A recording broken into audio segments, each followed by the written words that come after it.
Good morning. We will pay attention to the bank reconciliation when the previous bank reconciliation was given for the previous month.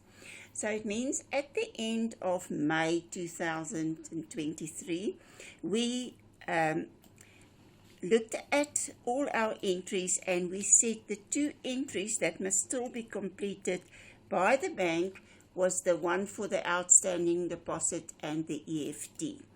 So we will check this month to see whether they've done it. If they didn't do it, we will have to contact the bank and query the mistake or the entry that was not done, and then we will show it on the bank reconciliation again to ensure the next month that they corrected this mistake. So if we look at this bank reconciliation, the credit balance was 1,400. The outstanding deposit is 530. The EFT is on the debit side, 520. So if I add up the credit side, it is bigger than the debit side. So it means this is a debit balance of 1,410. So I'm going to start my bank account with this 1,410.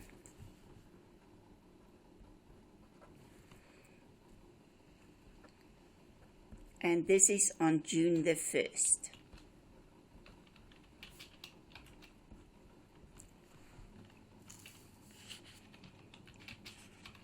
Okay. Then we go to the information and they say the bank column in the cash receipts journal.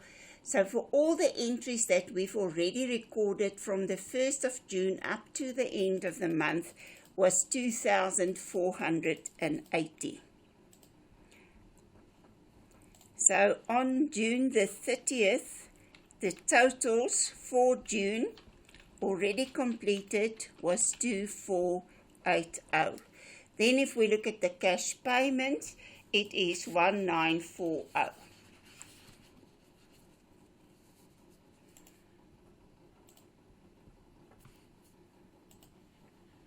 Okay, so that was the total amount of all the payments that was made during June. And now we will carry on with the rest of the entries from the 30th of June to do the adjustments for entries that was not done. The following amounts appeared on the bank statement for June, but not in the cash receipts. And if we look at this, the 520 is the amount that we said they have to record the end of the previous month, and the 530 was outstanding at the end of the previous month. So now the bank did the entries that we said was still outstanding, so we mustn't complete anything because we've already done these entries in the previous month in May, and now they've done it in June. A direct deposit of 900 by a debtor does not appear on the bank statement.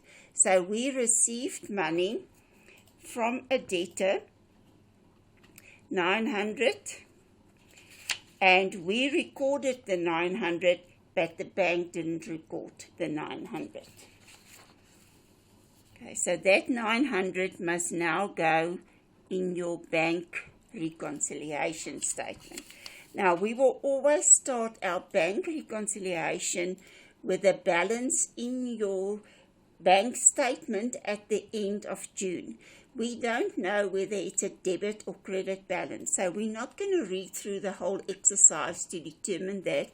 We will leave a little space to show debit or credit, and we will just show the balance according to bank statement.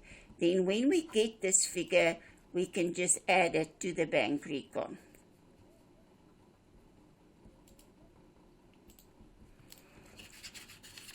Okay, this 900 is an outstanding deposit. Now remember, in our books, the 900 will be a deposit in the cash receipts journal. So in their books, it will be on the credit side. because they owe us more money now. Every time when we deposit money, we can withdraw it from the bank again.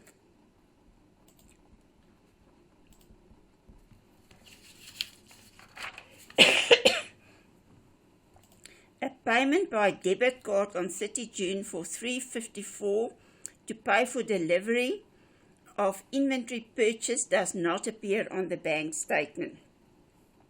Now remember, a debit card is linked to your bank account.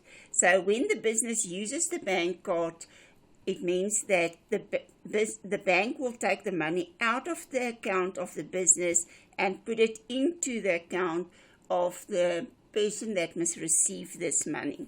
So this is a payment.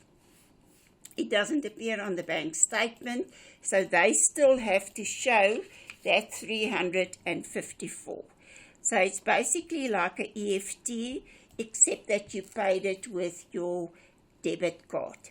And this will go on the debit side, because in our books, payments go on the credit side. In their books, payments will go on the debit side. In our books, receipts will go on the debit side, and they will show all deposits on the credit side. So in our books, the bank is an asset that increases on the debit side. In their books, it's a liability that increases on the credit side. So because this $354 is on the debit side, we will indicate that the bank must still debit this outstanding debit card transaction.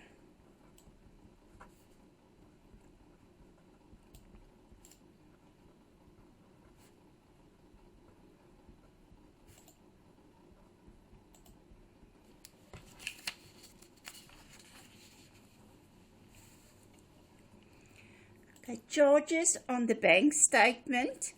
Now remember, any expenses that you pay to the bank is called bank charges, except interest must be kept separately. So I must take this R5 and add it to the 46, giving me 51, and I will indicate that we will pay 51 Rand for bank charges. The account that will be debited is bank charges.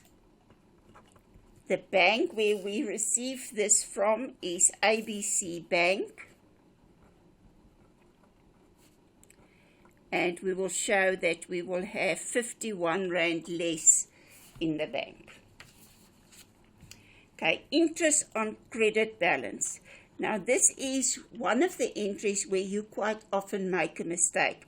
Because they say credit balance, you want to go and put it in the cash payments journal. Where did we get this information? From the bank statement. So it means in the bank statement, if it's a credit balance where you get interest, in our books it will be on the debit side.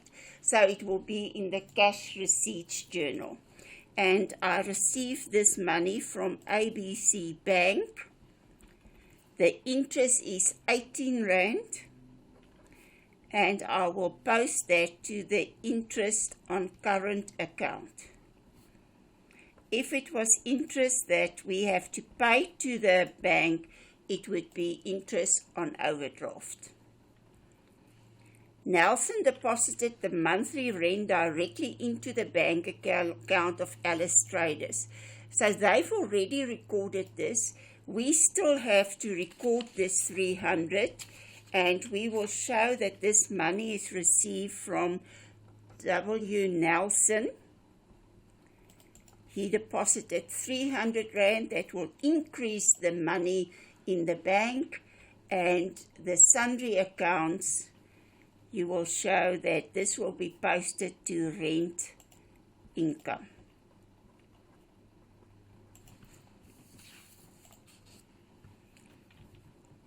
A stop order for 120 for the monthly insurance paid to Samlon appear on the bank statement. Okay, so it's money that we must pay out, so it will go on in in the insurance account on the debit side, and we will record it in the cash payments journal because it already appeared on the bank statement. Okay, so we paid out 120 for insurance, and it was paid to Sanlam.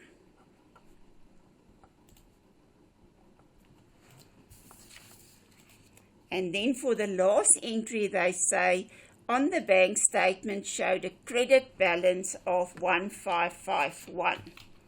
So the balance where they stopped in the bank was a credit balance. So it's a favorable bank balance because we have money in the bank, 1,551. Before we add up, we just ensure that we didn't make any mistakes.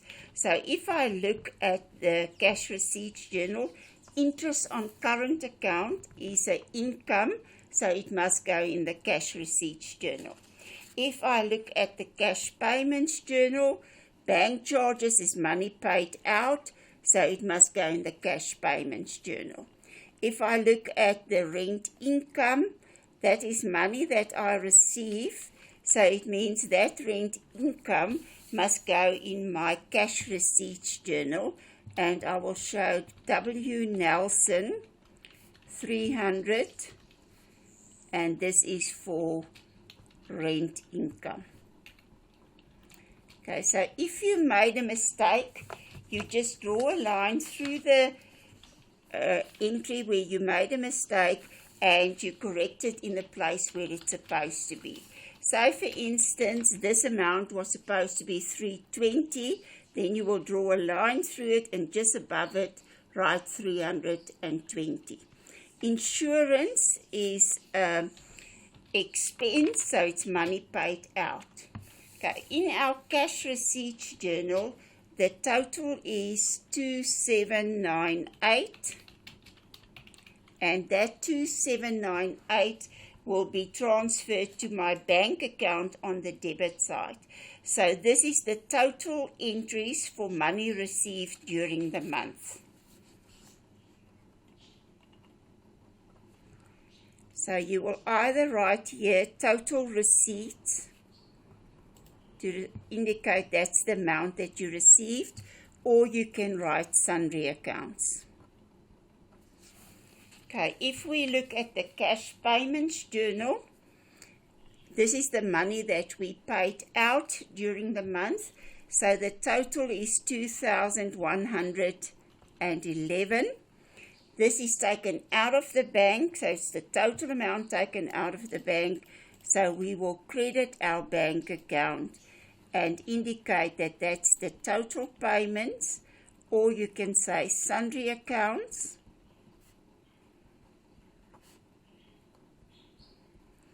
Okay, now I know how much money did we put into the bank and how much did we take out of the bank. The debit side is bigger than the credit side, so I will add up the debit side first. And then the total on the credit side must be the same, and I will show balance carried down, and the total amount will be 2097. And this balance will come down on the 1st of July. So on the first day of July, I will indicate that the amount of money that we have in the bank is 2097.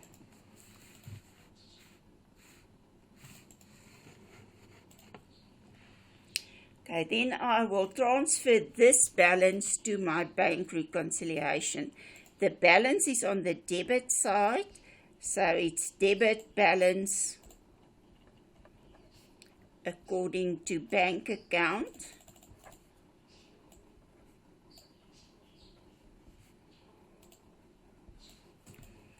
And the balance is 2097. Okay, what's very important here is any of the entries that the bank must still do will go on the side that the bank will recorded in their books. So deposits in our books is on the debit side of the bank, so it will go in their books on the credit side. Any payments that we made, whether it is with a debit order, a debit credit order, bank account, bank debit card, or a EFT, will go on the credit side of our books, and it will go on the debit side. The balances will always go on the side as it is. So they told us that the bank statement showed a credit balance. So I've done that credit balance, and I recorded the additional entries to see what will their balance be after I made corrections.